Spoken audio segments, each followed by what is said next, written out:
Sun by Lois Lowry. Book 1, Before. Chapter 1. The young girl cringed when they buckled the eyeless leather mask around the upper half of her face and blinded her. It felt grotesque and unnecessary, but she didn't object. It was the procedure. She knew that. One of the other vessels had described it to her at lunch a month before. Mask? She had asked in surprise, almost chuckling at the strange image. What's the mask for? Well, it's not really a mask, the young woman seated on her left corrected herself, and took another bite of the crisp salad. It's a blindfold, actually, she was whispering. They were not supposed to discuss this among themselves. Blindfold? She had asked in astonishment, then laughed apologetically. I don't seem to be able to converse, do I? I keep repeating what you say. But blindfold? Why? They don't want you to see the product when it comes out of you, when you birth it. The girl pointed to her bulging belly. You've produced already, right? She asked her. The girl nodded. Twice. What's it like? Even asking it, she knew it was a somewhat foolish question. They had had classes, seen diagrams, been given instructions. Still, none of that was the same as hearing it from someone who had already gone through the process. And now that they were already disobeying the restriction about discussing it, well, why not ask? Easier the second time. Didn't hurt as much. When she didn't respond, the girl looked at her quizzically. Hasn't anyone told you it hurts? They said discomfort. The other girl gave a sarcastic snort. Discomfort, then, if that's what they want to call it. Not as much discomfort the second time, and it doesn't take as long. Vessels? Vessels!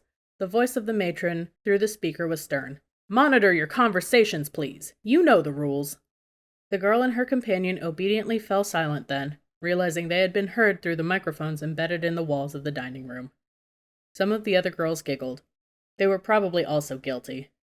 There was so little else to talk about. The process, their job, their mission, was the thing they had in common, but the conversation shifted after the stern warning. She had taken another spoonful of soup. Food in the birth mother's dormitory was always plentiful and delicious. The vessels were all being meticulously nourished. Of course, growing up in the community, she had always been adequately fed. Food had been delivered to her family's dwelling each day. But when she had been selected birth mother at 12, the course of her life had changed. It had been gradual. The academic courses, math, science, law, at school became less demanding for her group. Fewer tests, less reading required. The teachers paid little attention to her. Courses in nutrition and health had been added to her curriculum, and more time was spent on exercise in the outdoor air. Special vitamins had been added to her diet. Her body had been examined, tested, and prepared for her time here. After that year had passed, and part of another, she was deemed ready.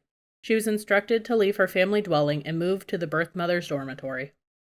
Relocating from one place to another within the community was not difficult. She owned nothing. Her clothing was distributed and laundered by the central clothing supply. Her school books were requisitioned by the school and would be used for another student the following year.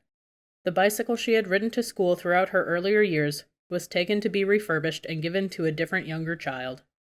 There was a celebratory dinner her last evening in the dwelling. Her brother, older by 6 years, had already gone on to his own training in the Department of Law and Justice. They saw him only at public meetings. He had become a stranger. So the last dinner was just the three of them. She and the parental unit who had raised her. They reminisced a bit. They recalled some funny incidents from her early childhood. A time she had thrown her shoes into the bushes and had come home from the child care center barefoot. There was laughter, and she thanked them for the years of her upbringing. Were you embarrassed when I was selected for birth mother? She asked them. She had herself secretly hoped for something more prestigious. At her brother's selection, when she had been just 6, they had all been very proud. Law and justice was reserved for those of especially keen intelligence, but she had not been a top student. No, her father said. We trust the committee's judgment. They knew what you would do best. And birth mother is very important, Mother added. Without birth mothers, none of us would be here. Then they wished her well in the future. Their lives were changing too. Parents no longer. They would move now into the place where childless adults lived. The next day, she walked alone to the dormitory, attached to the birthing unit, and moved into the small bedroom she was assigned. From its window, she could see the school she had attended and the recreation field beyond. In the distance, there was a glimpse of the river that bordered the community. Finally, several weeks after she was settled in and beginning to make friends among the other girls, she was called in for insemination. Not knowing what to expect, she had been nervous, but when the procedure was complete, she felt relieved. It had been quick and painless. "Is that all?" she had asked in surprise, rising from the table where the technician gestured that she could. "That's all. Come back next week to be tested and certified." She had laughed nervously. She wished they had explained everything more clearly in the instruction folder they had given her when she was selected.